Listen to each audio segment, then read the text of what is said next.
नमस्ते साथीहरू, लोकसेवाको परीक्षामा यस्ता अक्षर भएका प्रश्नहरूले धेरैलाई अल्मल्याउने गर्छ। आज हामी एउटा यस्तो प्रश्न हल गर्दैछौँ जुन हेर्दा गाह्रो लाग्छ तर यसको भित्री लजिक एकदमै सजिलो छ।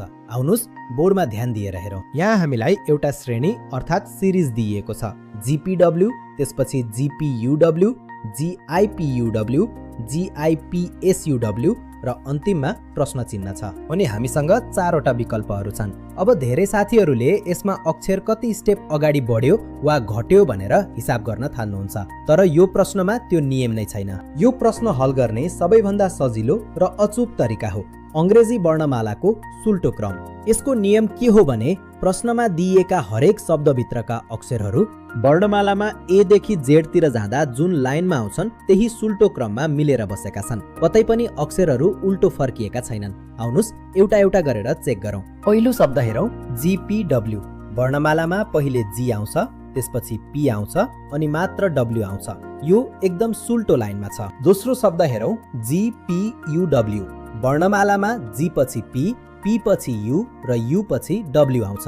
यो पनि एकदम सुल्टो क्रममा अगाडि बढेको छ। यसै गरी तेस्रो र चौथो शब्द पनि वर्णमालाको सुल्टो लाइनमै सँगै बसेका छन्।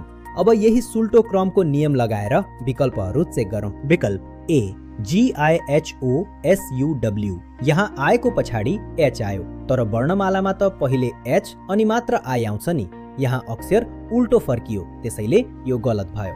विकल्प डी, GIJPSUV। हाम्रा सबै मुख्य शब्दहरूको अन्तिम अक्षर सधैँ डब्लुमा सकिएका छन्, तर यसको अन्तिममा भी छ, त्यसैले यो पनि सिधै गलत भयो। अब विकल्प सी लाई हेर्नुस्, GIKPSUW। यसलाई वर्णमालाको लाइनमा राख्दा पहिले जी, त्यसपछि आई अनि के, पी, एस, यू र अन्तिममा डब्लु आउँछ।